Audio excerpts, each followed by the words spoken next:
Voilà, donc on va pouvoir commencer. Donc je vous remercie d'être venu.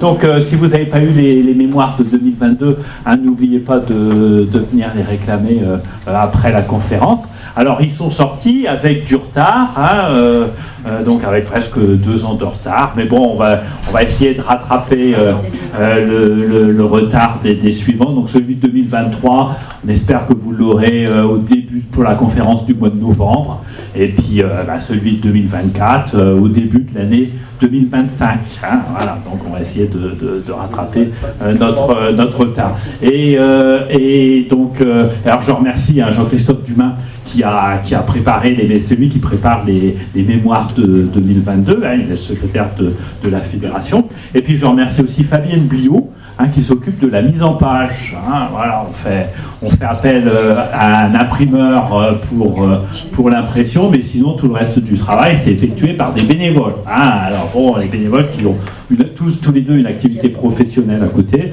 donc ils ne travaillent pas à plein temps pour la fédération. Hein, ça explique en grande partie le retard pris par les publications. Alors c'est la dernière conférence de l'année scolaire, hein, vous savez, on fait une pause en juin, juillet, août, et puis même septembre, parce qu'en septembre il y a le festival de musique, et puis les Lannois sont très occupés. Donc la prochaine conférence, ce sera le 4 octobre, vous pouvez déjà retenir la date, le vendredi 4 octobre, et on aura une conférence de Laurent Vézière, qui est le directeur de l'ECPAD, et qui viendra nous parler sa conférence, c'est « Filmer la Grande Guerre ». Donc il nous parlera du cinéma aux armées et il nous présentera des documents relatifs bien sûr au chemin des dames et à la région de Laon pendant la Première Guerre mondiale. Donc ça c'est le 4 octobre. Et puis je peux déjà vous donner la date de la prochaine journée de la Fédération. Bon, on n'en a pas eu en 2023. Ça aurait dû être à Villers-Cotterêts, mais ça n'a pas pu se faire. Et la prochaine, elle aura lieu le 6 octobre, le dimanche 6 octobre. Et elle aura lieu à Château-Thierry et à Ferrand-Tardenois. Et le thème, ce sera Ferrand-Tardenois et la Renaissance. Voilà. Donc des conférences à Château-Thierry le matin et une visite de Ferrand-Tardenois l'après-midi. Voilà, 6 octobre. Alors ce soir, j'ai le plaisir d'accueillir Laura Reverdy. Alors Laura Reverdy, elle est danoise, hein, elle a fait toutes ses études ici au Collège Mermoz, au lycée Paul Claudel. Bon, j'ai pas eu comme élève, mais donc elle a fait ses études d'histoire à Reims. Et elle a consacré un mémoire de master donc à la place des laïcs dans l'ordre de Prémontré, et elle a étudié tout particulièrement le cas de l'abbaye Saint-Martin de Laon. Alors elle a fait, à partir de son mémoire de maîtrise, elle a publié un ouvrage qui était sorti, c'était en 2023, hein, et donc aux éditions L'Harmattan. Voilà. Alors si ça vous intéresse, elle en a apporté quelques exemplaires. Donc c'est un ouvrage vraiment sur l'histoire de Laon. Hein, un ouvrage vraiment d'histoire locale. Et donc ça pourrait vous intéresser. Alors je la remercie d'être venue, et puis on va l'écouter avec plaisir. Voilà.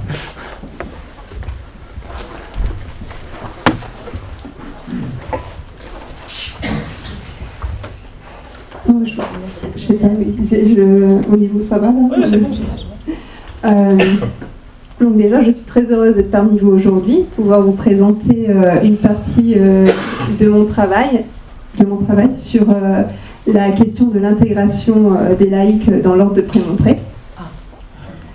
Une problématique que j'ai donc abordée sous un angle particulier, puisque je me suis servi de l'exemple offert par l'abbaye Saint-Martin de Laon pour illustrer cette question et la rendre plus tangible. Pour démarrer cette allocution, replaçons-nous dans le contexte du XIIe siècle, lorsque cette communauté de clercs séculiers était encore sous l'autorité de l'évêque de Laon, Barthélemy de Joux.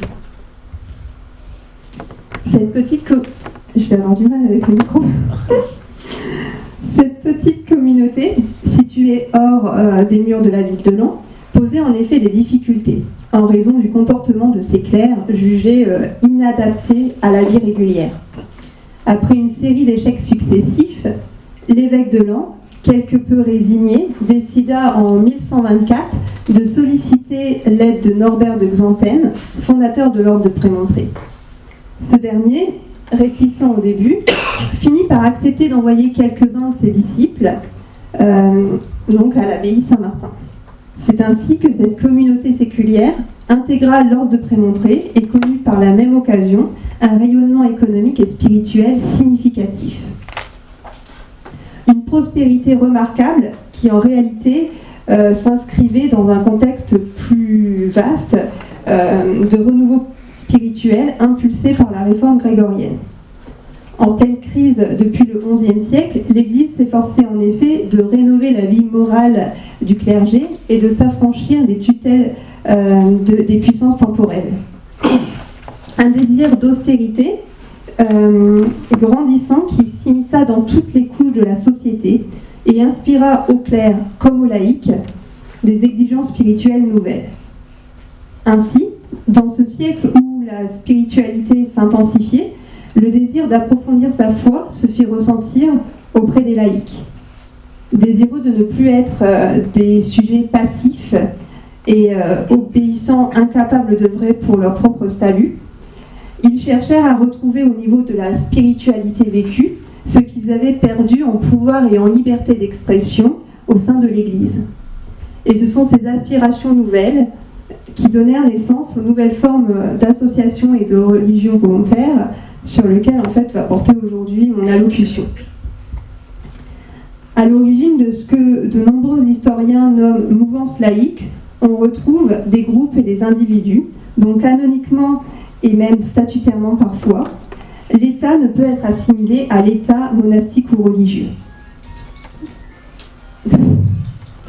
C'est-à-dire en fait à une condition déterminée par la profession de vœux solennels et définitifs.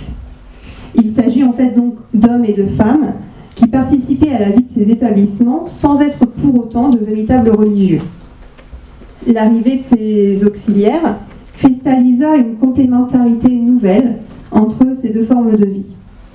Alors que les laïcs cherchaient leur salut auprès de la spiritualité des clercs, les chanoines, eux, recherchaient l'élévation spirituelle au moyen de l'instruction donnée aux laïcs. Une rencontre entre deux mondes, obligeant chacun à se positionner et s'adapter pour pleinement trouver sa place. Il est alors intéressant d'observer comment cette rencontre a pu se faire au sein de l'abbaye Saint-Martin-de-Laon. C'est ce que je vais m'efforcer de vous présenter dans cette allocution, en partant à la rencontre de ces formes d'affiliation qui ont réuni lannois et chanoines au XIIIe siècle. Des formes variées et nourries de la vision apostolique si particulière prônée par l'ordre de Prémontré, entre repli sur soi et ouverture sur le monde.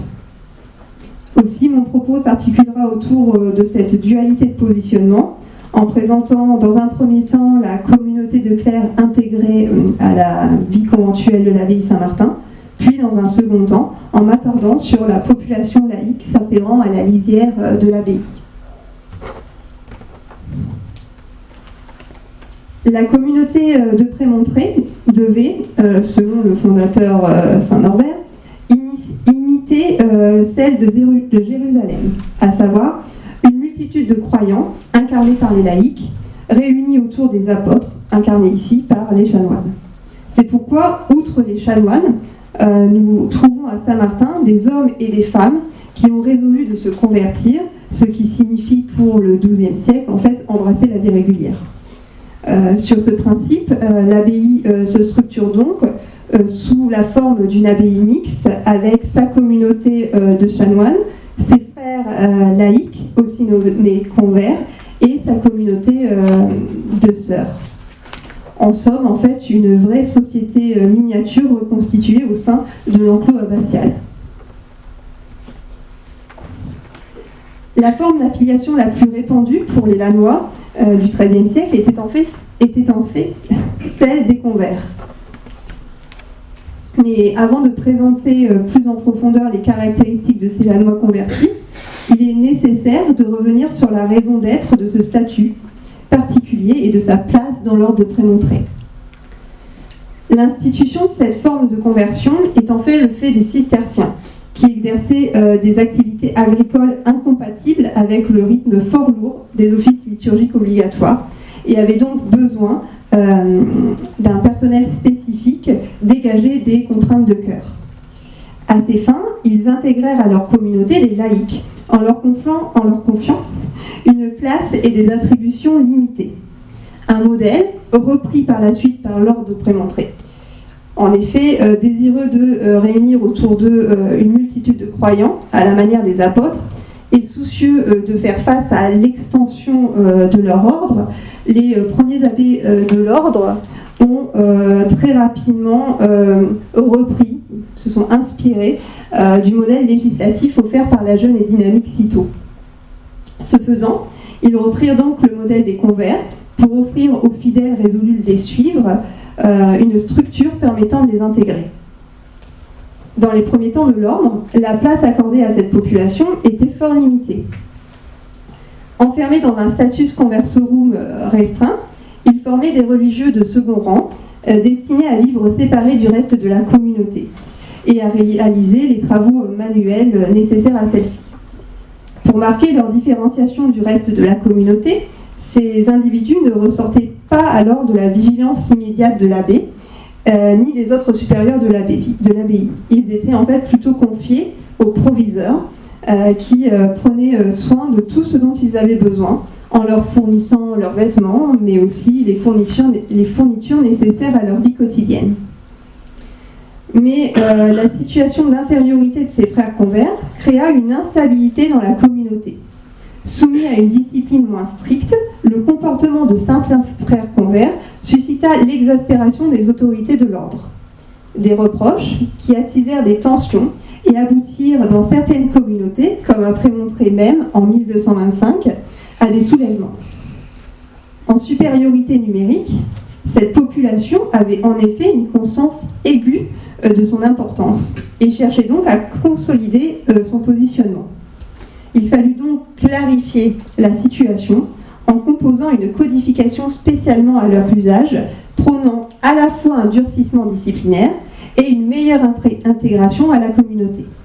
C'est cette refonte législative qui permit d'esquisser plus précisément les contours de cette classe distincte de celle des clercs. Elle leur permit notamment une reconnaissance par la reconnaissance de la spécialisation qu'ils avaient de par les tâches particulières qu'ils exerçaient au sein de la communauté. Plongeons maintenant dans sa mise en pratique en examinant le profil type du convers afin de mieux appréhender les caractéristiques de ces Lannois qui ont fait le choix au XIIIe siècle d'intégrer cette abbaye. Dans la lignée de son abbaye mère, l'abbaye Saint-Martin de Lens suscita une grande ferveur auprès de la population laïque. Ainsi, selon les chroniqueurs de l'époque, 12 ans après l'installation de ces premières abbayes, Prémontré aurait compté 500 religieux, dont 50 chanoines et 450 frères convers. Cette situation florissante perdura une soixantaine d'années, et à partir du dernier quart du XIIe siècle, les conversions commencèrent à être moins nombreuses. Une baisse qui se prolongea tout au long du XIIIe siècle, divisant par 2 le nombre de frères convers. Sans disparaître pour autant, l'installation des convers entama alors une décroissance constante au point de devenir minoritaire dans la communauté, puisqu'en 1766, on ne retrouvait plus que 9 frères convers autour des 18 chanoines de la communauté. Malgré le caractère lacunaire des sources sur le sujet, il est possible de reconstituer les traits principaux des laïcs convertis à l'abbaye Saint-Martin. Ce qui ressort en premier lieu, c'est le caractère tardif des conversions. Pour marquer leur opposition au monachisme bénédictin traditionnel, les Prémontrés rejetèrent en effet l'institution des oblats, c'est-à-dire des enfants donnés par leurs parents, et fixèrent un âge minimum d'entrée dans l'ordre déterminé à 25 ans pour les convers. C'est ainsi que, même dans le cas de conversion familiale, les enfants désireux de suivre l'exemple de conversion offert par leurs parents devaient attendre pour intégrer à leur tour la communauté. Ce fut le cas par exemple de Jacob, maire de Bruyères, qui dans les années 1150 décida de se convertir à Saint-Martin pour suivre l'exemple offert par sa mère quelques années plus tôt. Ce qui ressort ensuite, c'est la ferveur populaire significative connue par l'abbaye. Nombre de convers étaient alors d'origine modeste, car les Lannois les plus modestes étaient très sensibles au message de pauvreté des prémontrés. Malheureusement, ce mouvement populaire, qui constituait probablement le noyau central de la population converse de l'abbaye, n'est pas bien représenté dans les sources. En effet, les dons les plus modestes n'ont pas été retenus lors de la constitution des cartulaires de l'abbaye. Une omission faisant plus de place aux familles de la grande et de la moyenne aristocratie locale.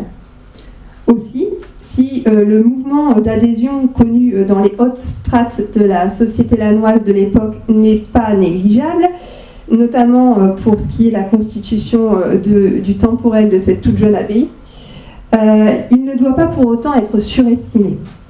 Certes, de nombreux châtelains et chevaliers se convertirent entre 1125 et 1150, comme Robert de Montaigu-Pierrepont, châtelain royal avoué de Saint-Jean, converti en 1147, mais ces conversions prestigieuses diminuèrent assez rapidement au cours du XIIe siècle pour laisser plus de place aux conversions populaires.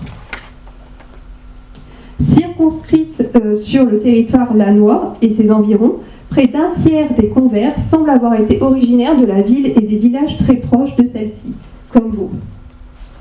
Mais si l'essentiel de ces conversions s'effectuait dans un rayon limité, à 40 km autour de la ville de Laon, le nombre de convers originaires de points plus éloignés, comme Montaigu ou Pierrepont, révèle l'ampleur du rayonnement de l'abbaye sur le pays lannois.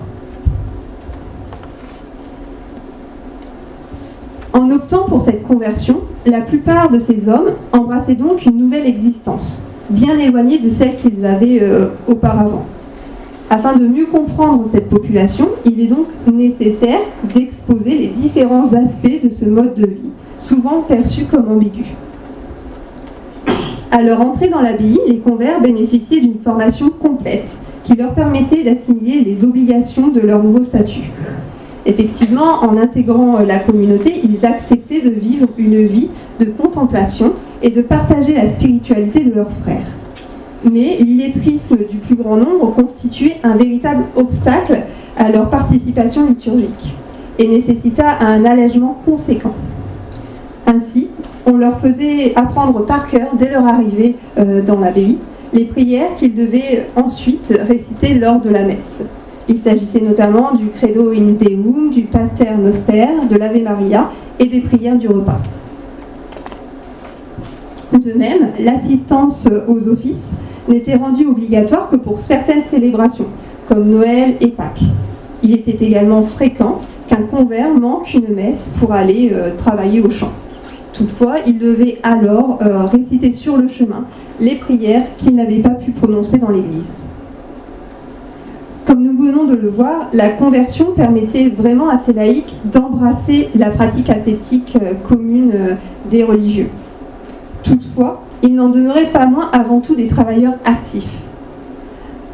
Effectivement, l'abbaye Saint-Martin reçut durant ses premières années une grande quantité de terres en friche qu'il lui fallut aménager et gérer. Mais l'exploitation de ces terres, de plus en plus nombreuses et éloignées spatialement, nécessitait la présence permanente d'une main-d'œuvre qualifiée. Les chanoines durent donc se dessaisir d'une partie de ce travail pour les déléguer aux convers, en instaurant notamment un système d'exploitation en faire-valoir direct reposant sur un réseau de fermes nommé Curtes. Abritant nombre d'installations de traitement et de stockage, ces fermes formaient des centres de gestion agricole monumentales, assurant la valorisation des espaces qui les jouxtaient. Elles étaient également le cadre de vie privilégié d'un grand nombre de convers de l'abbaye, puisqu'en fait, les 3/4 des convers de l'abbaye y résidaient. Ils y travaillaient tous les jours, de prime jusqu'à midi, puis de nonne jusqu'à accompli. Leurs tâches étaient pour l'essentiel des activités agraires, comme des cultures diverses, de l'élevage, mais aussi des activités d'artisanat, tissage, cordonnerie, menuiserie, etc. Toutes ces activités étaient apprises sur le tas, suivant le principe d'imitation de ceux maîtrisant déjà ces compétences dans leur entrée dans l'ordre. Une technicité qui leur offrait un moyen de reconnaissance au sein de la communauté, puisque chacun se regroupait en fonction de ses attributions et de ses compétences. Elle leur offrait également un rôle d'interface de premier plan entre le monde séculier et l'abbaye. En effet, pour assurer une bonne exploitation de ces terres et assurer la commercialisation des excédents de production, les convers devaient côtoyer les laïcs depuis l'accord de vente initial jusqu'à l'acheminement des marchandises. Une ouverture sur le monde, encadrée, pour permettre en fait à ces frères de respecter la clôture qu'ils avaient choisie lors de leur conversion. Aussi, les convers ne pouvaient converser avec des laïcs que dans le cadre de leur travail. Ces entrevues devaient être brèves pour que leur vœu de silence ne soit pas rompu ou ne soit rompu que de façon parcimonieuse. Et donc, si l'un des frères abusait de cette liberté, il pouvait être puni d'une journée de jeûne au pain et à l'eau. Malgré son encadrement, ce rôle d'interface a contribué à véhiculer une image positive dans la société, alimentant ainsi l'effervescence des conversions pendant un certain temps. La conversion des hommes par le biais des convers a nécessité simultanément une réflexion sur l'intégration des femmes. En effet, dès le début de l'ordre, de nombreuses femmes aspirèrent à embrasser cette vocation. Il a donc été nécessaire de les accueillir de manière appropriée, tout comme on le faisait pour les disciples masculins. Cependant, cette intégration n'a pas été sans difficulté, et le sort des sœurs norbertines, en fait, s'est révélé bien plus précaire et instable que celui des convers.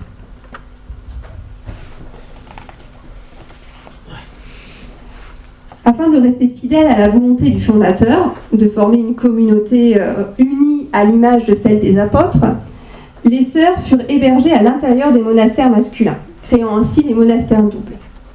Ces complexes étaient conçus avec des espaces de vie distincts et cloisonnés, dans le but de garantir une cohabitation harmonieuse entre les deux communautés.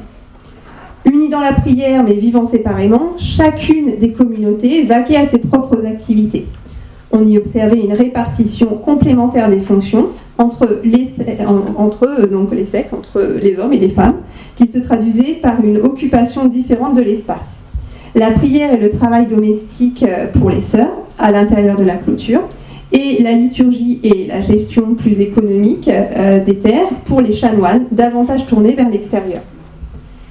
Difficile toutefois de savoir comment cette répartition des tâches se traduisait dans l'organisation spatiale de l'abbaye et comment se faisait précisément la circulation interne des uns et des autres. En fait, car nos sources ne fournissent pas suffisamment de détails pour saisir concrètement la réalité de cette cohabitation. En revanche, ce que l'on peut affirmer avec certitude, c'est que l'organisation des monastères doubles reposait sur deux principes, clairement définis par la législation de l'ordre. Le premier principe établi était que les religieuses étaient étroitement assujetties et dépendantes des chanoines. Elles devaient ainsi obéir et se soumettre aux décisions de l'abbé et du magistère exterioros. Mais elles devaient tout de même, en parallèle, être placées sous la surveillance directe de la prieure. Le second principe, qui réglementait le statut des religieuses, était le maintien d'une clôture stricte, les isolant du monde extérieur. Une séparation appliquée tant à l'extérieur qu'à l'intérieur de la communauté. En conséquence, personne n'était autorisé à franchir cette clôture, à l'exception du proviseur chargé donc de leur approvisionnement, du prêtre pour les communions et bien sûr de l'abbé. Cependant, chacun de ces individus devait être accompagné de deux frères et ne pouvait communiquer qu'à travers une étroite fenêtre. Avec de telles règles, la gestion des deux communautés dans un seul et même espace est rapidement devenue complexe. Isolées mais dépendantes, ces femmes intégraient l'ordre pour poursuivre leur quête de sanctification de manière plus intense. Mais elles se retrouvaient en réalité dépourvues de fonctions sacerdotales réelles, cantonnées à la prière et entièrement dépendantes des chanoines pour la messe. Les particularités de cette communauté féminine et les complications qu'elles engendraient ont rapidement suscité des doutes chez certains abbés. Mettant en avant le fardeau de son entretien et leur incapacité à faire cohabiter deux communautés aussi distinctes, ils ont exprimé une méfiance qui contribua à remettre en question ce système.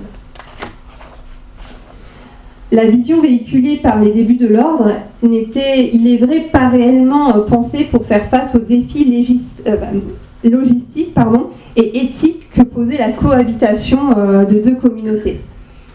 Très rapidement, confronté aux tensions cristallisées autour de cette présence, l'absence d'une base statutaire solide s'est fait ressentir. Pour bien comprendre le destin des Lannoises ayant rejoint l'ordre au XIIIe siècle, il est crucial de saisir les défis représentés par la détermination précise de leur statut. Les historiens de l'ordre ne parviennent pas d'ailleurs à un consensus sur ce sujet. Certains soutiennent que la prédominance des travaux manuels suggère qu'elles étaient plus proches des converses que des sœurs en fait.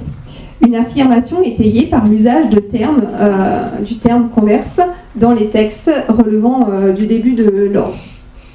Cependant, cette interprétation pose problème, car les converses étaient des aides aumoniales et il est difficile d'imaginer un monastère entièrement composé de converses. Aussi, certains préfèrent les désigner simplement comme moniales. Mais cette hypothèse est également problématique, car au Moyen-Âge, il n'y avait pas de moniales sans vœux solennels et rien ne prouve l'existence de tels vœux dans les premiers temps de l'ordre. En conséquence, bien que couramment utilisés, ces termes ne rendent pas réellement compte de la réalité du statut de ces femmes. Alors, cette absence de terminologie, elle est loin d'être anecdotique, parce qu'en fait, elle revêt même plutôt une importance très grande, puisqu'en fait, elle reflète l'incertitude juridique entourant leur statut. Ce flou découle en partie des nombreuses critiques formulées à leur encontre au XIIe siècle. À cette époque, en effet, beaucoup considéraient les interactions entre hommes et femmes comme une voie vers la damnation plutôt que vers la sanctification, ce qui contredisait du coup fortement l'image traditionnelle des ordres religieux.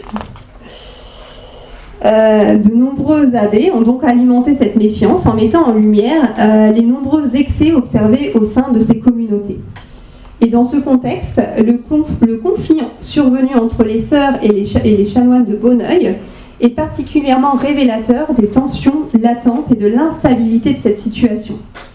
Les femmes de cette abbaye ont souhaité participer aux élections de l'abbé général de Prémontré, ce qui a été vivement critiqué par les autorités de l'ordre. En fait, ça a été critiqué parce que ça a ravivé l'une de leurs plus grandes craintes, qui était celle d'une révolte au sein de la communauté. Une crainte qui était d'autant plus forte que l'abbaye mère, donc Prémontré, connaissait à la même époque des problèmes avec les frères convers. C'est ainsi que moins de 17 ans après la fondation de l'ordre, les sœurs norbertines furent éloignées des chanoines et regroupées dans des parthénons souvent très reculés. Cette volonté de séparation progressive mais rapide a forcément eu un impact sur les sœurs intégrées à l'abbaye Saint-Martin. En effet, seulement quelques années après leur intégration à la communauté, aux alentours de 1130-1135, les sœurs furent envoyées au prieuré de Dionne, situé dans la commune actuelle de Sorbon, dans les Ardennes. Un prieuré où le nombre de religieuses ne pouvait dépasser 20. Le prieuré jouissait d'une autonomie de principe, bien qu'il demeurait juridiquement subordonné à son abbaye mère. Celle-ci désignait en effet le prieur auquel la communauté devait obéir. Pour garantir cette autonomie naissante, cette communauté se structura selon le modèle des abbayes masculines. À sa tête, on ne trouvait plus une prieure, mais une magistrat, et le clivage entre clercs et convers se matérialisait par le regroupement en sorores cantantes et sorores non cantantes. Désolée pour mon accent. La communauté adopta également une disposition spatiale similaire à celle de l'abbaye Saint-Martin, avec une église entourée d'une enceinte et un cimetière partagé entre la communauté et ses bienfaiteurs. Cette organisation embryonnaire a permis aux sœurs de retrouver une forme d'existence et une certaine autonomie, enfin du moins en principe, leur permettant notamment d'adopter un mode de vie plus contemplatif que celui initialement prévu. Néanmoins, elles sont restées tributaires matériellement de l'abbaye Saint-Martin, qui subvenait à leurs besoins en échange des revenus qu'elles généraient. Une compensation qui fut problématique pour plusieurs abbayes, puisque les abbés semblaient l'octroyer avec réticence, comme en témoignent de nombreux rappels à l'ordre des souverains pontifes concernant leurs devoirs envers les sœurs. Ces réticences s'expliquent aisément, puisque les dépenses engendrées par ces communautés étaient considérables. Cela nécessitait l'acquisition de terrain, la construction et l'entretien d'édifices pour les accueillir. Ces charges étaient d'autant plus contraignantes que les revenus des sœurs étaient souvent minces. De plus, leur éloignement spatial avait interrompu les services qu'elles rendaient autrefois aux chanoines, nourrissant de ce fait l'indifférence et le rejet de ces derniers à leur égard. C'est pourquoi, en fait, peu de Parthénons issus des monastères doubles primitifs ont survécu au XIIIe siècle. Et bien que la date précise soit indéterminée, on sait que c'est le sort qui a été réservé aux sœurs de l'abbaye Saint-Martin. Comme l'a illustré l'exemple des convers et des sœurs, la société formée à l'intérieur de l'enceinte abbatiale était loin d'être égalitaire. Bien que faisant partie du même ensemble, les laïcs de la communauté faisaient en réalité partie d'une classe distincte de celle des chanoines. Leur incorporation, plus que partielle, se faisait en outre de manière assez brutale. En effet, ils ne pouvaient rejoindre la communauté qu'après avoir complètement renoncé à leur identité profane. Une coupure au monde séculier, toutefois nécessaire, pour qu'ils puissent trouver pleinement leur place au sein de la communauté. Bien que l'importance de ces laïcs convertis soit indéniable, ils n'étaient toutefois pas les seuls à être touchés par les discours véhiculés par les chanoines de l'ordre. Il est en effet crucial de ne pas réduire l'intérêt des prémontrés pour les laïcs à leur simple intégration partielle. Les abbayes de l'ordre étaient en contact avec le monde laïque et exerçaient une influence significative sur la vie quotidienne de ses fidèles. Et c'est cet aspect que le reste de mon allocution va mettre en évidence. Pour cela, je présenterai les missions d'accueil et d'encadrement propres aux chanoines, avant de m'attarder sur l'impact de celle-ci sur l'économie de la région.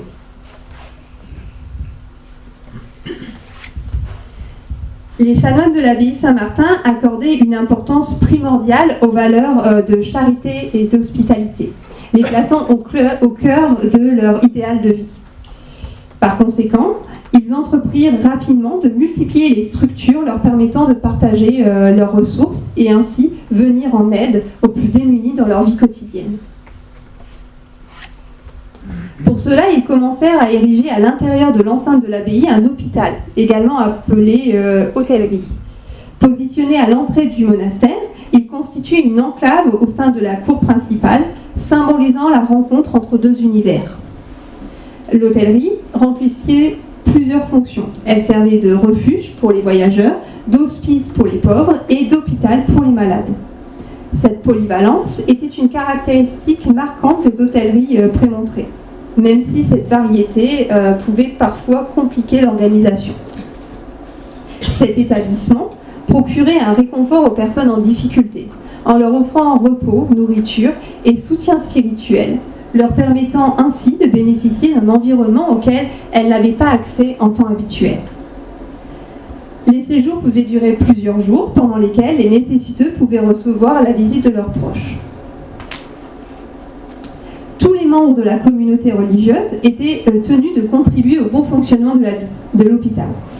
Et à ses débuts, les chanoines prenaient en charge les hommes, tandis que les sœurs s'occupaient des femmes. Cependant, avec la disparition des monastères doubles, cette répartition des tâches fut abandonnée. Les sources historiques sont toutefois peu loquaces sur l'impact de ce changement. Mais il semble que cela n'ait pas fondamentalement altéré l'hôtellerie. En effet, l'abbaye Saint-Martin a maintenu la gestion de son hôpital et simultanément, les sœurs du monastère de Dionne ont développé une activité similaire. Néanmoins, il est possible que l'accueil de personnes de sexe opposé ait été restreint, limitant ainsi l'accès aux services offerts à l'époque des débuts de l'abbaye. En parallèle de cette assistance aux plus démunis, l'accueil des pèlerins occupait également une place importante à l'abbaye Saint-Martin. Au Moyen-Âge, cette abbaye était en effet un véritable centre de pèlerinage, abritant de nombreuses reliques et attirant un grand nombre de visiteurs. Bien que les informations sur le sujet soient assez lacunaires, les sources révèlent la présence de nombreuses reliques, telles que le bras gauche prétendument de Saint-Laurent, dont nous avons la photo, et qui, alors je ne sais pas si il est encore conservé dans l'église Saint-Martin, mais il y est encore.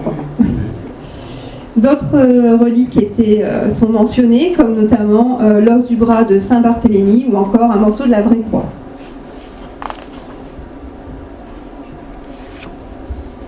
L'arrivée de pèlerins offrait à la communauté religieuse de Saint-Martin l'occasion de promouvoir sa vocation apostolique en fournissant accueil et assistance à ses visiteurs.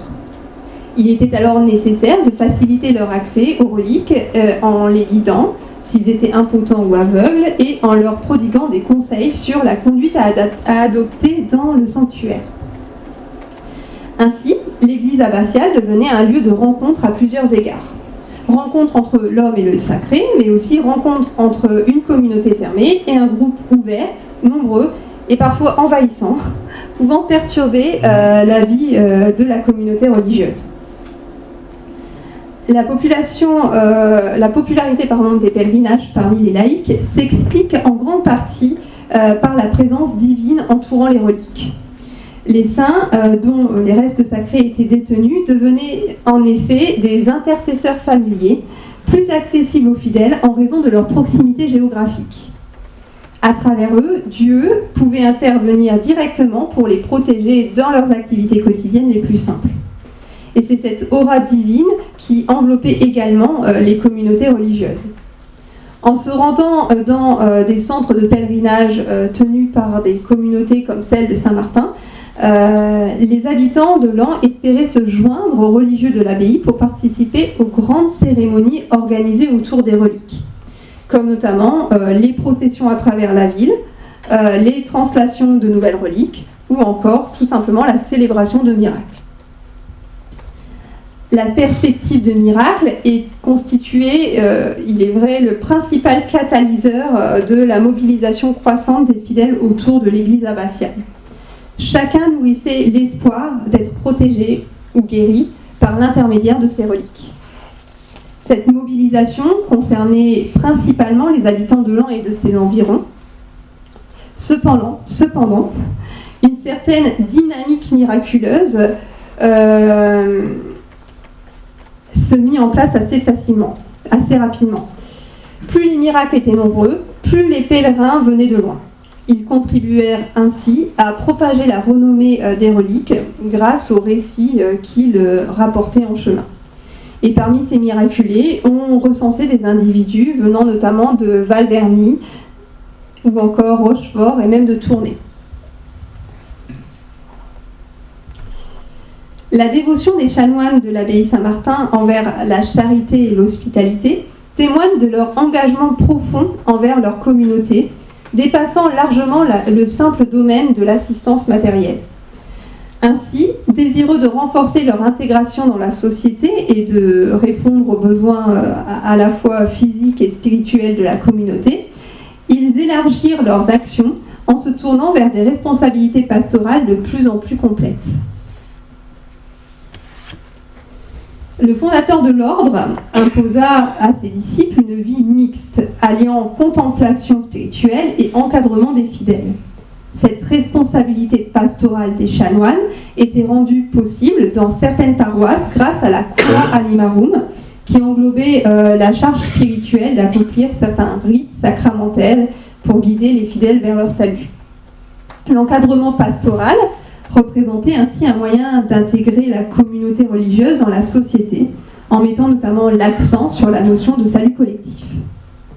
Ce rôle pastoral conférait aux chanoines prémontrés un statut assez particulier, parce qu'il ne pouvait être exercé que là où la vie communautaire des religieux était garantie, ce qui était quand même une contrainte assez particulière.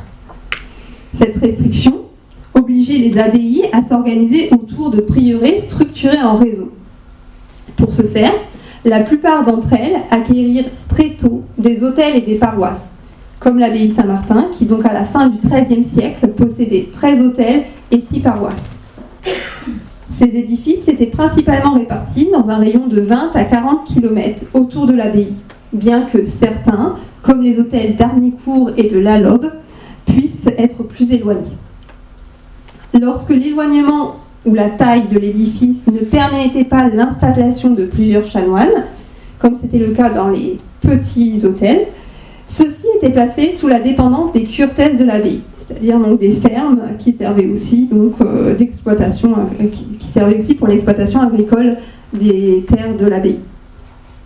On remarque ainsi une corrélation entre la localisation des hôtels de Saint-Martin et ses curtesses, ce qui témoigne de la politique active menée par cette abbaye pour unifier son patrimoine temporel avec ses aspirations pastorales. Bien que peu nombreuses en raison des difficultés de gestion, ces structures offraient un environnement idéal permettant aux chanoines de se consacrer à l'encadrement pastoral tout en vivant en communauté.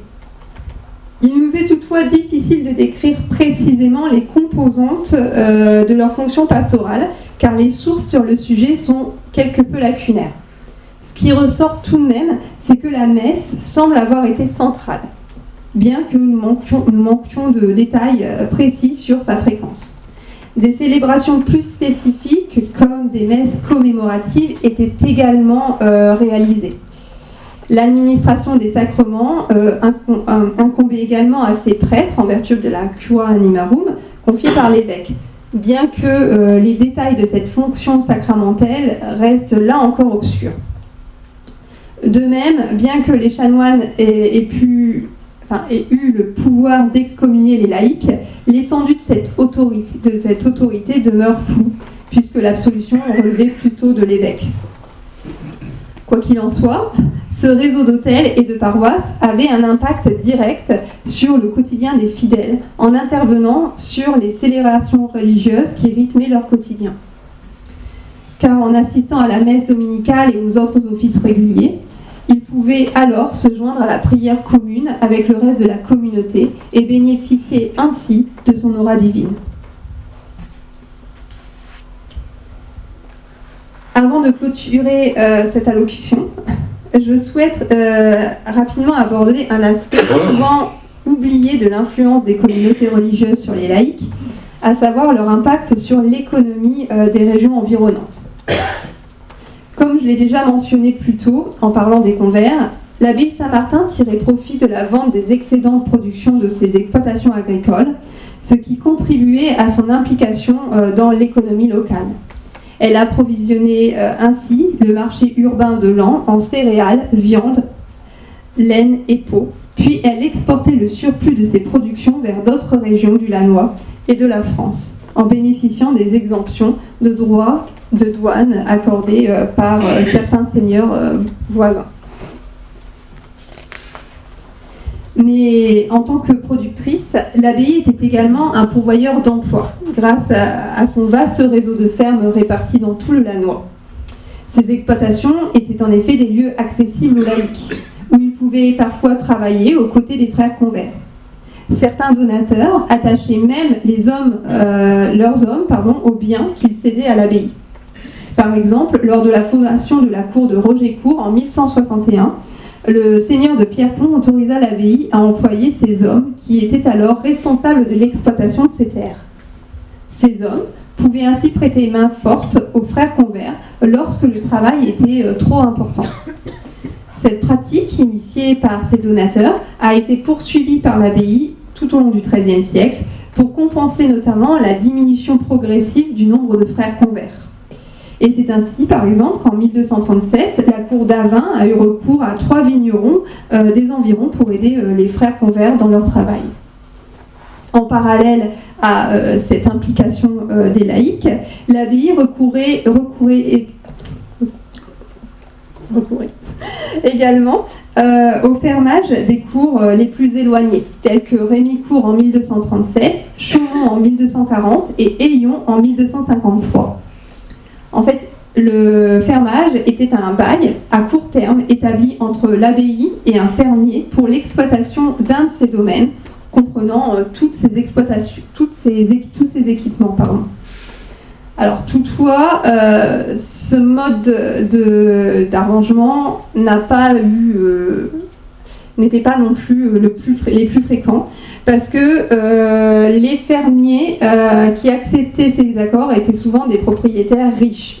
Donc ça limitait forcément le développement de ce mode d'accord. C'est notamment le cas en 1237 des lois bourgeois de Rémicourt et de ses deux associés Jean et Renaud qui ont dû en fait présenter la caution de 35 hommes libres du village pour obtenir le bail de Rémicourt.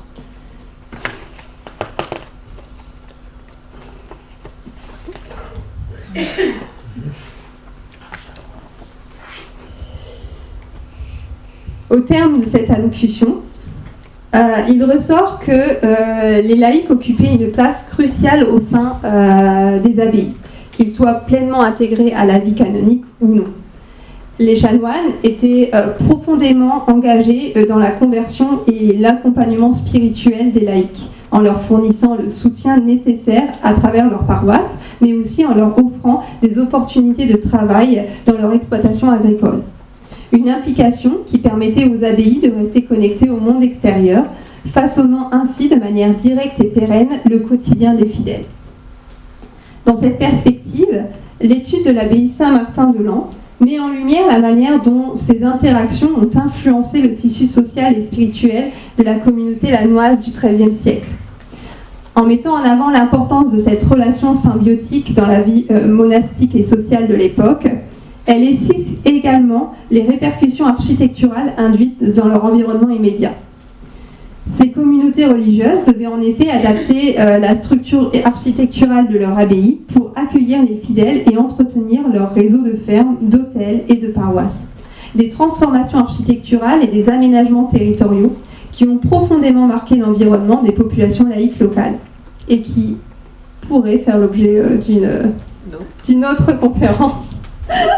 Quel jour ? À voir. Voilà, merci de votre...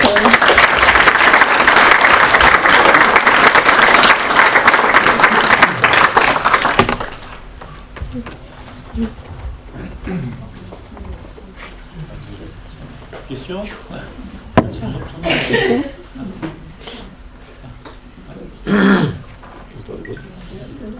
J'aurais une question, mademoiselle. Oui.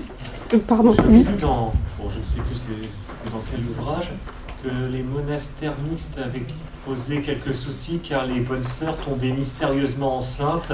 C'est-à-dire que c'était pas grâce à l'action du Saint-Esprit. Est-ce qu'il y a eu le cas pour les chanoines de Lens ? Alors, on n'a pas de traces, dans les... pas spécialement... On a effectivement plusieurs reproches qu'il aurait fait, et effectivement, ce genre... Mais en fait, on ne peut pas être sûr à 100% que c'est vrai, en fait. Ouais, on ne peut pas être sûr que ce soit vrai parce qu'en fait c'est des reproches qui étaient faits à tous les monastères mixtes parce que de toute façon la proximité des sœurs posait problème. Mais du coup je ne peux pas vous dire si c'est vrai, s'il y a vraiment eu, je ne sais pas. Mais c'est possible. Avez-vous fait un relevé des propriétés de Saint-Martin dans le Lannoy ?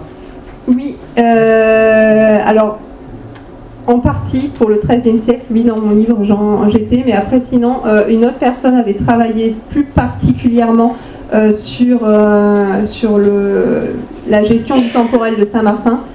Je crois qu'elle s'appelait Audrey Lacourte. Si vraiment vous voulez une étude vraiment approfondie sur la gestion temporelle. Moi, j'ai surtout travaillé sur les fermes, donc où il y avait les convers et sur leur développement autour du XIIIe siècle. Pouvez-vous les avez pas localisés ou Si, oui, oui, bah, là, oui, ici. Pardon. Oui, oui, je les ai fait, mais du coup, je les ai pas mis ici, mais effectivement. Pardon, excusez-moi, je n'ai pas l'habitude de répondre à des questions. Bah ouais, mais bon. En fait, sous une enveloppe religieuse, les frères convers, c'était les esclaves agricoles. C'était volontaire. Ben oui, effectivement, vu qu'ils sont volontaires, est-ce qu'on peut considérer qu'ils sont esclaves, mais effectivement, ils étaient cantonnés à ce rôle-là, à ce rôle agraire. Après, ils participaient quand même à la vie religieuse aussi de la communauté, donc c'était C'était le contrat. C'était effectivement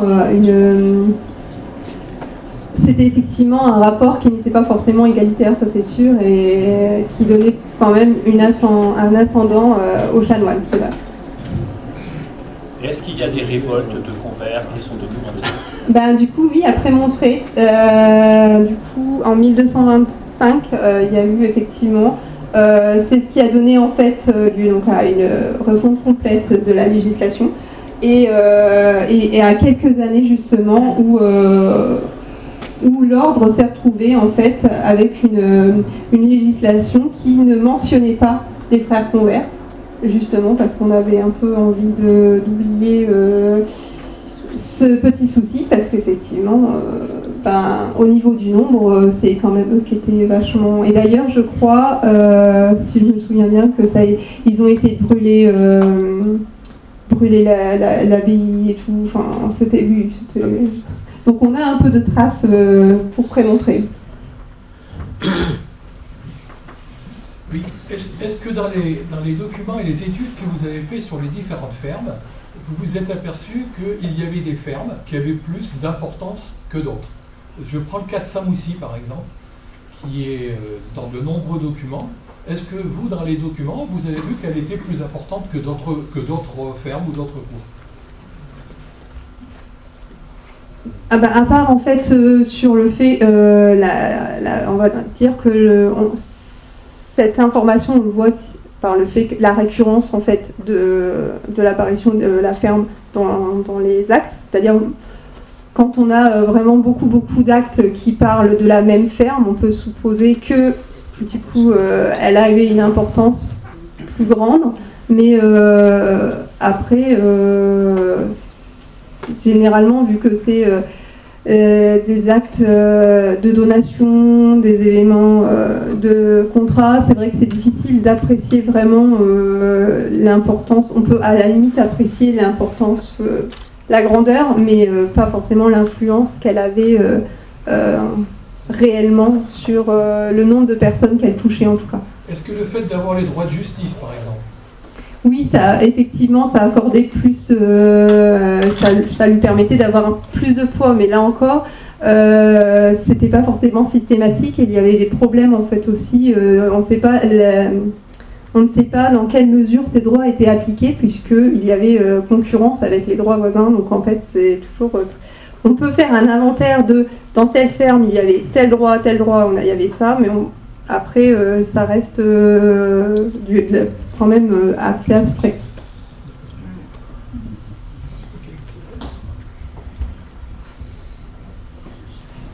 Merci beaucoup. Merci.